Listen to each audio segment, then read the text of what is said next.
সুন্দরবনের গভীরে একদিন একটি বিশেষ ঘোষণা হল। কচ্ছপ ও খরগোশের মধ্যে আবারও একটি দৌড় প্রতিযোগিতা হবে। আগের প্রতিযোগিতার কথা সবাই জানত, যেখানে কচ্ছপ জিতে গিয়েছিল। এবার খরগোশ প্রতিশোধ নিতে চায় এবং প্রমাণ করতে চায় যে সে আসলেই দ্রুততম। সুন্দরবনের সকল প্রাণীকে আমন্ত্রণ জানানো হল এই মহাপ্রতিযোগিতা দেখার জন্য। অতিথি হিসেবে থাকবে বাঘ, ভাল্লুক, শিয়াল, ময়ূর, কাঠবিড়ালি, বানর, কুমির ও পান্তা। প্রতিযোগিতাটি হবে এক রহস্যময় জায়গায়, যেখানে আগে কেউ প্রতিযোগিতা করেনি। এই প্রতিযোগিতা দেখতে স্বয়ং হলুদ পরী হাজির হবে, যার জাদুতে বন আরও উজ্জ্বল হয়ে উঠবে। খরগোশ এবার আগের চেয়ে বেশি সিরিয়াস, সে দৌড়ের জন্য কঠোর অনুশীলন শুরু করল। কচ্ছপ তার স্বাভাবিক ধীর অথচ নিশ্চিত গতিতে প্রস্তুতি নিতে লাগল। বাঘ গর্জন করে বলল, দেখি এবার কে জেতেও। ময়ূর তার রঙিন পেখম মেলে বলল, আমি আমার পছন্দের প্রতিযোগীকে সমর্থন করব। বানর গাছের ডালে বসে মজা দেখতে লাগল, আর শিয়াল কৌশলী চোখে সব পর্যবেক্ষণ করল।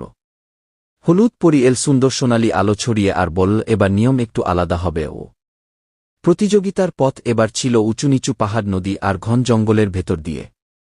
কচ্ছপ জানে ধৈর্যই তার শক্তি, আর খরগোশ জানে গতি তার অস্ত্র। প্রতিযোগিতা শুরু হল। খরগোশ বিদ্যুতের গতিতে দৌড় লাগাল। কচ্ছপ ধীরে ধীরে কিন্তু নিশ্চিতভাবে এগোতে থাকল। মাঝপথে খরগোশ দেখল একটা ফলভর্তি গাছ, আর লোভ সামলাতে না পেরে খেতে বসে গেল। অন্যদিকে কচ্ছপ বিরামহীনভাবে তার গন্তব্যের দিকে এগিয়ে গেল। খরগোশ যখন খেয়ে দিয়ে উঠল, তখন সে দেখল কচ্ছপ অনেকটা এগিয়ে গেছে। সে ঝাঁপিয়ে দৌড়াল, কিন্তু পথে তার সামনে এসে দাঁড়াল কুমির।